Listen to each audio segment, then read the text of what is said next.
പുനർനിർണയ ബില്ലിൽ പ്രതിപക്ഷ പാർട്ടികളുമായി അനൌദ്യോഗിക ചർച്ച സജീവമാക്കി ബി.ജെ.പി. ഡി.എം.കെയുടെ സഹായം ലഭിച്ചാൽ ബില്ലിനെ പിന്തുണയ്ക്കാൻ ഇനി 6 എംപിമാരുടെ പിന്തുണ കൂടി മതിയെന്നാണ് ബി.ജെ.പി. വൃത്തങ്ങൾ പറയുന്നത്. തൃണമൂൽ കോൺഗ്രസ്, ശിവസേന, വൈ.എസ്.ആർ കോൺഗ്രസ് എന്നീ പാർട്ടികളിലെ വിമത എംപിമാരുടെയും ഒരു സ്വതന്ത്രൻ എന്നിവരുടെയും പിന്തുണ ബി.ജെ.പി. ഇതിനകം ഉറപ്പാക്കിയിട്ടുണ്ട്.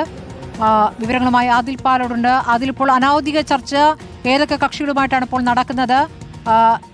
ബില്ല് പാസ്സാവുന്നതിലേക്ക് കാര്യങ്ങൾ നീങ്ങുകയാണോ? ഇതിനുവേണ്ടി പ്രത്യേക മിഷൻ തന്നെ ബി.ജെ.പി. നേരത്തെ ആരംഭിച്ചിരുന്നതാണ്. അതിന്റെ ഭാഗമായാണ് തൃണമൂലിലെ 20 എംപിമാരെ പിളർത്തിക്കൊണ്ടുവന്ന് വിമതപക്ഷത്തെ എത്തിക്കുകയും പുതിയൊരു പാർട്ടിയിൽ ലയിപ്പിക്കുകയും ചെയ്തത്. ഇതിനൊപ്പം ഉദ്ധവ് താക്കറെ ശിവസേന വിഭാഗത്തിൽ നിന്ന് 6 എംപിമാരെയും പിളർത്തി മാറ്റിയിരുന്നു. ഇതിനൊപ്പം DMK-യുമായി ആശയവിനിമയം രഹസ്യമായി നടത്തിവരികയാണ്. എണ്ണം തികയ്ക്കാനുള്ള പ്രത്യേക മിഷൻ അത് സജീവമായി തന്നെ പാർലമെന്റ് സമ്മേളനം തുടക്കാനിരിക്കെ ബി.ജെ.പി. നിലനിർത്തുന്നു. DMK-യുടെ സഹായം ലഭിച്ചാൽ ഇനി 6 എംപിമാർ മാത്രം മതി എന്നാണ് ബി.ജെ.പി. പറയുന്നത്. ഭരണഘടനാ ഭേദഗതി വരുന്ന ബില്ലായതുകൊണ്ട് തന്നെ അത് പാസ്സായി പോകണമെങ്കിൽ 2/3 എംപിമാരുടെ 2/3 ഭൂരിപക്ഷം അനിവാര്യമാണ്. ലോക്സഭയിൽ 360 അംഗങ്ങളുടെ പിന്തുണയാണ് ഇക്കാര്യത്തിൽ ബില്ലിന് വേണ്ടത്.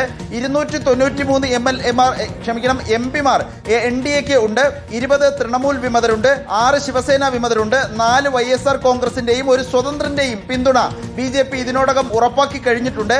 ഇതിനൊപ്പമാണ് DMK 22 എംപിമാരുള്ള DMK-യുടെയും 8 എംപിമാരുള്ള NCP ശരത് പവാർ എന്നിവരുടെയും പിന്തുണ ഇപ്പോൾ ബി.ജെ.പി. തേടുന്നത്. ഇവർ 2 പാർട്ടികളുടെയും പിന്തുണ ലഭിച്ചാൽ 354 എന്ന സംഖ്യയിലേക്ക് ഭൂരിപക്ഷം എത്തും.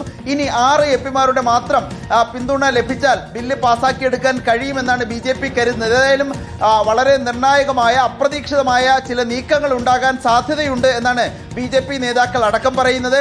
രഹസ്യ ചർച്ചകൾ ഈ പാർലമെന്റ് സമ്മേളനം തുടങ്ങാനിരിക്കെ സജീവമാക്കിയിരിക്കുകയാണ് ബി.ജെ.പി. ഏതു വിധേനയും മണ്ഡല പുനർനിർണയ ബിൽ പാസാക്കിയെടുക്കുക എന്നതാണ് കേന്ദ്രം കാണുന്നത്. ഒരു അഭിമാന പ്രശ്നമായി തന്നെ ബി.ജെ.പി. കാണുന്നു. രഹസ്യ ചർച്ചകൾ തുടരുന്നു. സ്മൃതി, ആദിലാണ് വിവരങ്ങൾ നൽകിയത്. മണ്ഡല പുനർനിർണയ ബില്ലിൽ പ്രതിപക്ഷ പാർട്ടികളുമായി അനൌദ്യോഗിക ചർച്ച സജീവമാക്കിയിരിക്കുന്നു ഭരണപക്ഷം എന്നുള്ള വിവരമാണ് പുറത്തുവരുന്നത്.